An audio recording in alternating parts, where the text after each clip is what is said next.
Hello दोस्तों, आज के वीडियो में हम इंटरमिटेंट फास्टिंग बॉडी बिल्डिंग या फिर बॉडी बिल्डर्स के लिए ठीक है या नहीं, ये जानने की कोशिश करेंगे।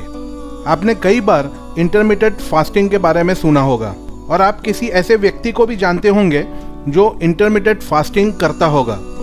दोस्तों, फास्टिंग या उपवास सदियों से हर सिविलाइजेशन और धर्म का एक इम्पॉर्टेंट हिस्सा रहा है।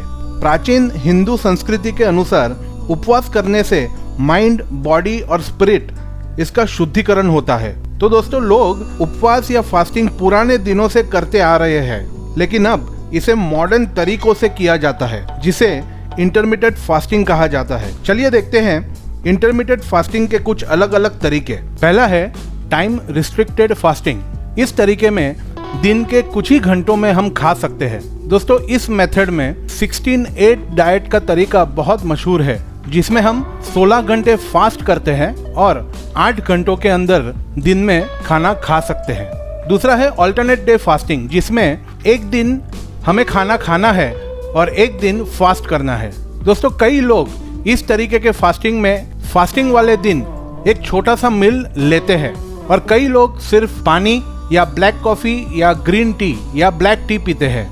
तीसरा है पीरियोडिक फास्टिंग, जिसमें हफ्ते में या फिर एक महीने में कुछ ही दिन फास्टिंग करना होता है। दोस्तों, इंडिया में कई लोग सिर्फ शनिवार को या सिर्फ गुरुवार को रिलीजियस कारणों से फास्टिंग करते हैं।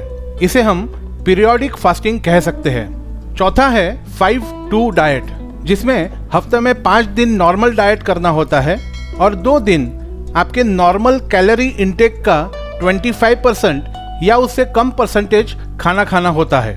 और पांचवा तरीका है रिलीजियस फास्टिंग। दोस्तों, जैसे मैंने पहले बताया कि दुनिया में ज्यादातर कंट्रीज में कई लोग रिलीजियस फास्टिंग करते हैं, जैसे रमजान, श्रावण या लेंट या परयुजन। इसमें लोग रिलीजियस कारणों से कई दिनों तक फास्टिंग करते हैं। तो दोस्तों, फास्टिंग का बेसिक आइडिया तो एक ही है, लेकिन तरीका अलग अलग है। इस वीडियो में हम इंटरमिटेंट फास्टिंग का बॉडी बिल्डिंग में क्या महत्व है, ये जानने की कोशिश करेंगे। अगर हम बॉडी बिल्डिंग या मसल बिल्डिंग की बात करें तो लीन गेन मेथड या 16/8 डाइट मेथड सबसे अच्छा माना जाता है। इसका कारण समझने से पहले हम देखेंगे कि इंटरमिटेंट फास्टिंग के क्या बेनिफिट्स है और एक बॉडी बिल्डर इंटरमिटेंट फास्टिंग कर सकता है कि नहीं। दोस्तों, इंटरमिटेंट फास्टिंग मेथड पे काफी रिसर्च हुआ है और इसमें कोई दो राय नहीं है कि लोगों को इसका बहुत बेनिफिट हुआ है, जैसे कि इंसुलिन सेंसिटिविटी अच्छी होना, ह्यूमन ग्रोथ हार्मोन में बढ़ावा मिलना, बॉडी के सेल्स रिपेयर होना जिसे ऑटोफेजी कहते हैं, फैट लॉस होना, लिपिड प्रोफाइल मतलब ब्लड प्रोफाइल अच्छी होना। ये सारे इंटरमिटेंट फास्टिंग के बेनिफिट्स हैं। तो क्या जब एक बॉडी बिल्डर इंटरमिटेंट फास्टिंग करता है तो ये सारे बेनिफिट्स उसको मिलते हैं? दोस्तों, बॉडी बिल्डर्स को इंटरमिटेंट फास्टिंग के कई बेनिफिट्स हैं, जो हम थोड़ी देर में आगे वीडियो में डिस्कस करेंगे। लेकिन प्रोफेशनल बॉडी बिल्डर्स या जो नेशनल या इंटरनेशनल लेवल पे compete करते हैं, उन्हें इंटरमिटेंट फास्टिंग से 2 नुकसान है, वो हम पहले देखते हैं। पहले तो जो बॉडी बिल्डर्स मतलब जो लोग मसल गेन करना चाहते हैं लेकिन वो हार्ड गेनर्स है, मतलब जिनका बॉडी टाइप ऐसा है कि उनको मसल गेन करने में दिक्कत होती है, जैसे एक्टोमॉर्फ बॉडी टाइप के लोग, उन्हें इंटरमिटेंट फास्टिंग से थोड़ी दिक्कत हो सकती है। हम सब जानते हैं हार्ड गेनर्स को बहुत ज़्यादा मात्रा में न्यूट्रिशन लेने की ज़रूरत होती है, जिससे वो मसल गेन कर सके। लेकिन इंटरमिटेंट फास्टिंग के दौरान उन्हें ये सारी कैलोरीज ईटिंग विंडो मतलब 8 या 6 घंटे में लेनी पड़ेगी, जो बहुत मुश्किल है। दूसरा, फास्टिंग विंडो में बॉडी बिल्डर्स को वर्कआउट करना बहुत मुश्किल होता है। Generally body builders pre and post workout meal लेना पसंद करते हैं और वो ज़रूरी भी है। एक्सरसाइज या ट्रेनिंग रूटीन इंटरमिटेंट फास्टिंग में ईटिंग विंडो में सेट करना मतलब ईटिंग विंडो के साथ मैच करना हमेशा मुश्किल होता है। तो क्या बॉडी बिल्डर्स को इंटरमिटेंट फास्टिंग से दूर रहना चाहिए? तो दोस्तों, इसका जवाब सिंपली हाँ या ना में देना थोड़ा मुश्किल है। तो समझते हैं बॉडी बिल्डर्स को सक्सेसफुली इंटरमिटेंट फास्टिंग कैसे यूज करना चाहिए। जो बॉडी बिल्डर्स नेशनल या इंटरनेशनल या फिर प्रोफेशनल लेवल पे compete करना चाहते हैं, उन्हें श्योरली इंटरमिटेड फास्टिंग से थोड़ा दूर रहना चाहिए, क्योंकि इन लोगों को 2 या 3 घंटे में मैक्सिमम मसल प्रोटीन सिंथेसिस के लिए न्यूट्रिशन लेना बहुत ज़रूरी होता है। हाँ, लेकिन जो फिटनेस मॉडल है या फिटनेस फिजिक में कम्पीट करना चाहते हैं, या फिर एमेच्योर लेवल के बॉडी बिल्डर्स है, या ऐसे लोग जो सिंपल एस्थेटिक्स के लिए एक्सरसाइज या वर्कआउट करते हैं, ऐसे लोग इंटरमिटेड फास्टिंग ज़रूर कर सकते हैं और उन्हें इंटरमिटेड फास्टिंग से बहुत बेनिफिट मिलेगा। आइए देखते हैं ऐसे लोगों को इंटरमिटेड फास्टिंग से क्या बेनिफिट मिलता है। एमेच्योर बॉडी बिल्डर्स या फिटनेस के लिए जो मसल बिल्डिंग करते हैं, उनके लिए 16-8 डाइट मेथड बहुत अच्छा है। इस मेथड को फॉलो करने से ग्रोथ हार्मोन इंक्रीज होगा, बैड कोलेस्ट्रॉल में कमी होगी, बॉडी में इन्फ्लेमेशन भी कम होगा और फैट लॉस बहुत अच्छी तरह से होगा। यहाँ पे ये समझना ज़रूरी है कि इंटरमिटेड फास्टिंग के साथ वेट ट्रेनिंग करना ज़रूरी है। ये करने से आप मसल मास नहीं लेकिन फैट लूज करेंगे। और जो लोग मसल गेन करना चाहते हैं, उन लोगों को 16 या 18 घंटे से ज़्यादा फास्ट नहीं करना चाहिए। दोस्तों, यहाँ मैं ज़रूर बताना चाहूँगा कि प्रोफेशनल बॉडी बिल्डर्स कॉम्पिटिशन से पहले, मतलब कंडीशनिंग के वक्त, इंटरमिटेड फास्टिंग का इस्तेमाल अच्छी तरह से कर सकते हैं। कटिंग के दौरान इंटरमिटेड फास्टिंग से आपका शरीर लिपोलिसिस यानी फैट से एनर्जी का इस्तेमाल करेगा, जिससे आपका फैट लॉस अच्छी तरह से होगा और स्टेज पे आपकी मसल डेफिनेशन अच्छी दिखेगी। लेकिन याद रहे, कटिंग के दौरान आप 16 घंटे तक फास्ट कर सकते हैं और 8 घंटे के ईटिंग विंडो के दौरान प्रोटीन इंटेक अच्छा रखना है। तो दोस्तों, एमेच्योर बॉडी बिल्डर्स या जो फिटनेस के लिए मसल गेन करना चाहते हैं, उनके लिए इंटरमिटेड फास्टिंग करने का सही तरीका क्या है? ये तरीका है कार्ब साइक्लिंग। हाँ दोस्तों, 16-8 डाइट मेथड के साथ अगर आप कार्ब साइक्लिंग करें तो आप मसल लूज नहीं करेंगे, इनफैक्ट मसल गेन करेंगे और इंटरमिटेड फास्टिंग का बेनिफिट भी ले पाएंगे।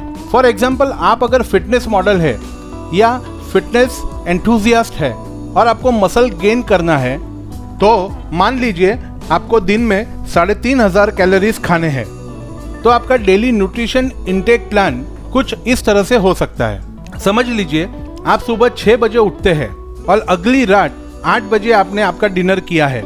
इसका मतलब आप ऑलरेडी 10 घंटे का फास्टिंग कर चुके हैं। 6 बजे उठने के बाद दोपहर के 2 बजे तक आप फास्टिंग करते हैं और 2 बजे आपके दिन का पहला मील लेते हैं। दोस्तों, ये मील 1200 कैलोरी का प्रोटीन रिच मील होगा। फिर प्री वर्कआउट और पोस्ट वर्कआउट में दूसरे 1000 कैलोरीज खाएंगे।